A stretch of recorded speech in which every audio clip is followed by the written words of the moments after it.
Este pasaje tan hermoso, versículos 10 al 15 de 2 Corintios 9, está hablando acerca de un concepto y de un principio hermoso y tremendamente importante como es el de la siembra y la cosecha.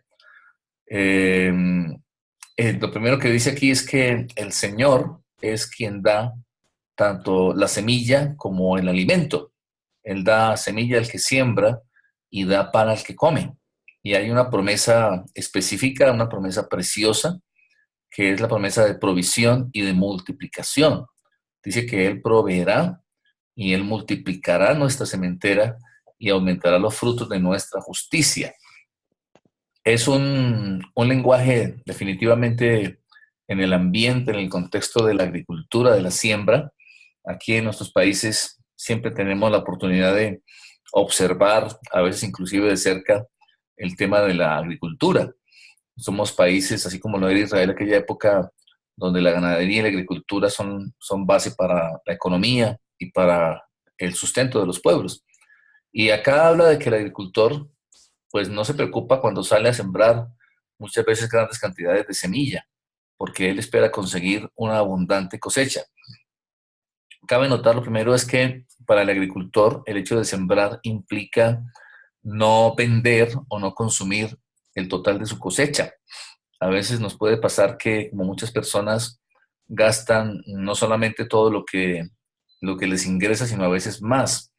La cultura actual y el entorno de hoy condiciona a las personas y nos bombardea y nos presiona para un estilo de vida consumista, para un estilo de vida donde inclusive la gente gasta no solo, como les decía, lo que les ingresa, sino a veces mucho más.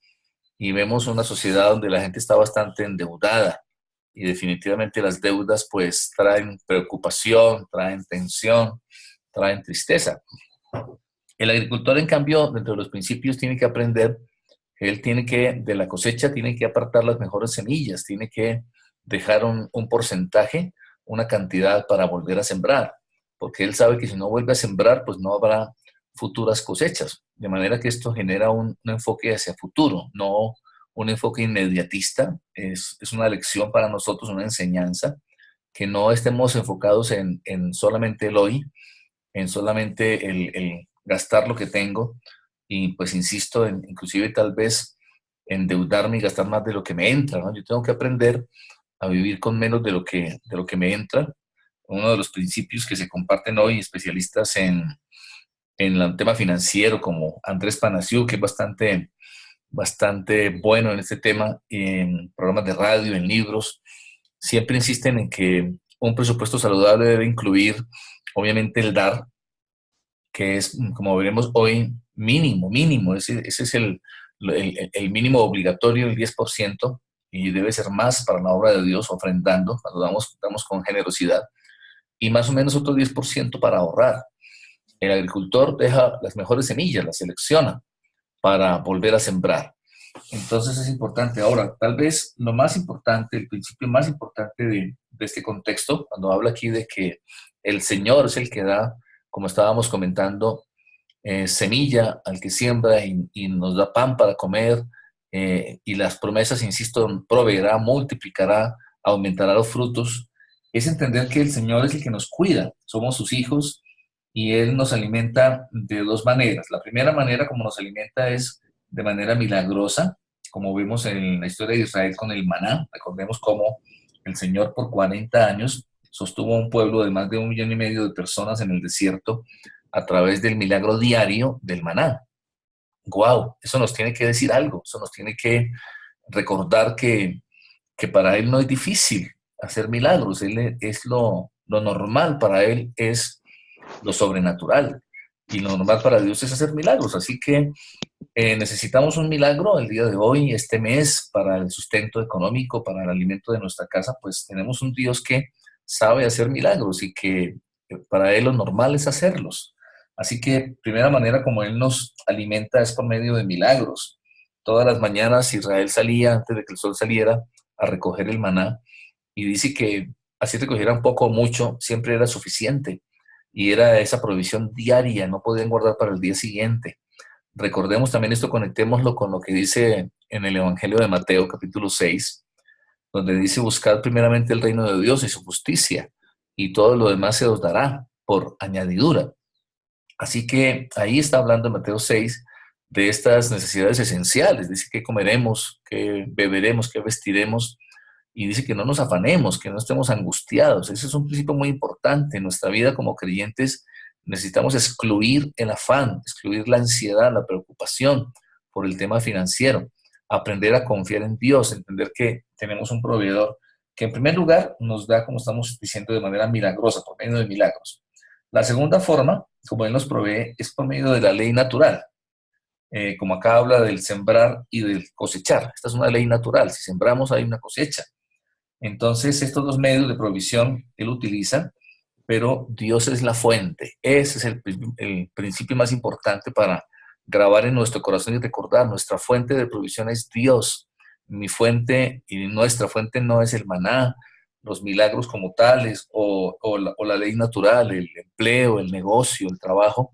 Son medios de provisión que, gracias a Dios, Él los pone, pero esos medios de provisión son temporales, son limitados e imperfectos y se pueden terminar, como cuando Dios le proveyó a Elías de un arroyo y a través de los cuervos, pero por un tiempo, y luego eso ya no estuvo, y entonces lo llevó a un lugar donde una vida pobre le dio alimento. Entonces son medios de provisión que tenemos que valorarlos, apreciarlos, saber administrar, pero entender que son medios temporales y transitorios, y no angustiarnos cuando se termina, porque la fuente no se termina, la fuente es inagotable, que es el Señor. Él envía el maná, Él provee, dice aquí, semilla para sembrar y pan para comer. Entonces, entender esto es lo que nos permite también tener una mente y un corazón abierto, para que seamos dadivosos. Siguiendo el contexto del pasaje, entonces, dice el versículo 11: en todos sois enriquecidos para toda liberalidad, la cual produce por medio de nosotros acción de gracias a Dios. Este es otro elemento importantísimo, ¿verdad? Dentro del tema del dar, esta gracia, recordemos que hemos aprendido aquí en Corintios que el dar es llamado aquí gracia, es una bendición, es un regalo, algo que debemos disfrutar. Acá habla del concepto de la liberalidad.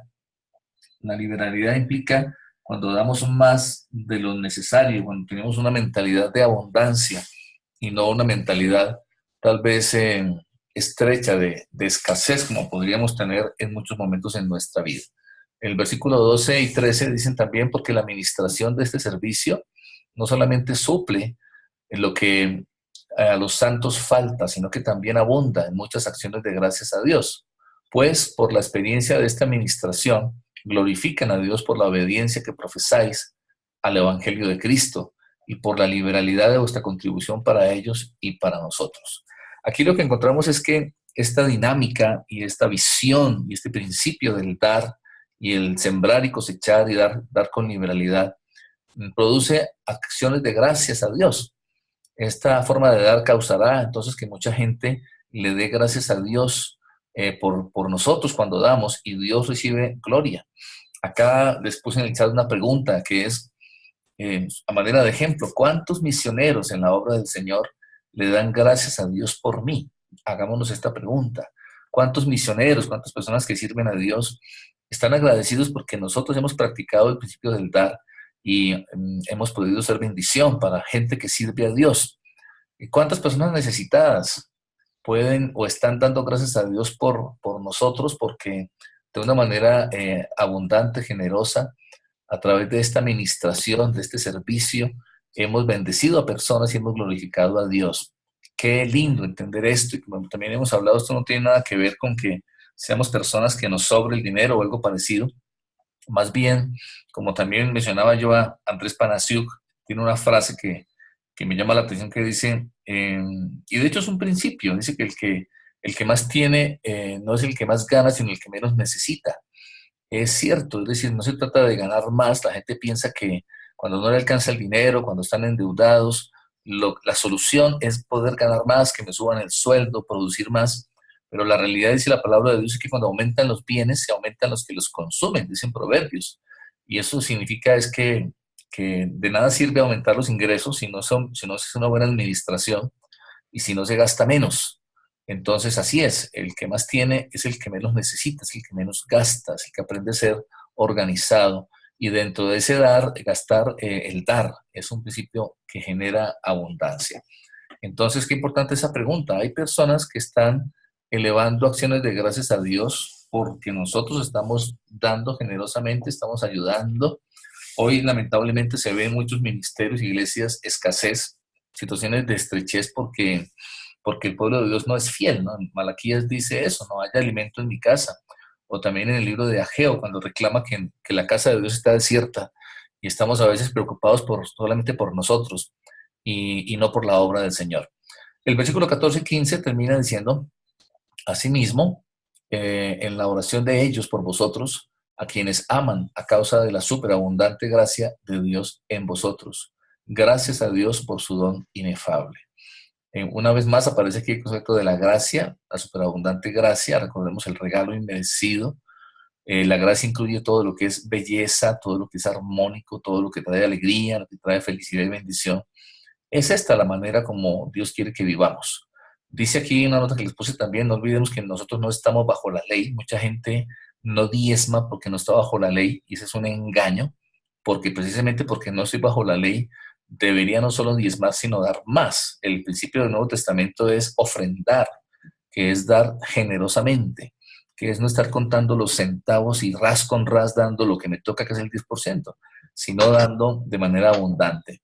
Entonces, esa es una forma de pensar, es una manera de ver la vida, es la manera de Dios, que es la manera de la abundancia, del dar, que es tal cual, sembrar. ¿Necesito más? ¿Qué piensa el agricultor? Debo sembrar más. ¿Necesito una cosecha más abundante? ¿Necesito para mi familia y para mis necesidades más? Entonces debo sembrar más. No debo retener más. La mentalidad de hoy en esta sociedad consumista y materialista es, si necesito más, quiero vivir mejor, entonces doy menos y busco ganarme más. Cuando la palabra lo que dice es, a ver, siembra más. Necesitas más, entonces siembra más. Tienes que romper esa limitación siendo más generoso. Entonces esto es un poco lo que yo he encontrado aquí en el estudio. Dios tiene para nosotros tanta abundancia, hay tanto en la gracia de Dios, no solamente, acá está hablando de la parte económica, estamos de acuerdo en que no solamente se limita el dinero, pero el contexto está hablando de dinero, está hablando de la parte económica, que también debe conllevar, obviamente, como hemos aprendido y comentado estas mañanas, dar amor, entrega, servicio, etcétera. Claro que sí. Pero aquí Dios te está topando un área, como hemos mencionado, sensible, como es el área económica, donde Él quiere que tengamos bendición y que seamos también bendición para muchas personas. Entonces, que esto podamos guardar en nuestro corazón y podamos poner en práctica para gloria del Señor, para bendición de otras personas y para bendición nuestra también.